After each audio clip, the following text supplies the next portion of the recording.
So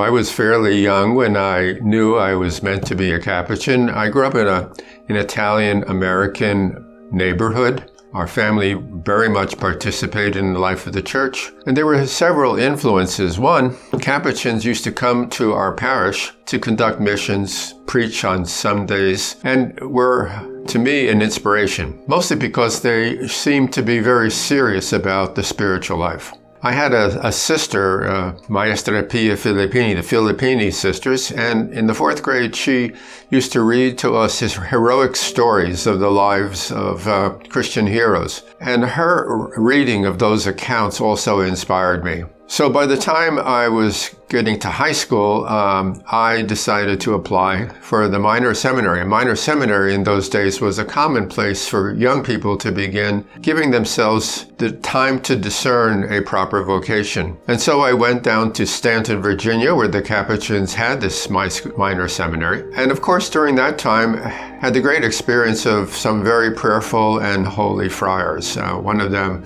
Achilles Casiera, to me was a great inspiration. He modeled both humility, he worked alongside of us, he was fatherly figure, and he inspired me sometimes by his openness to the poor.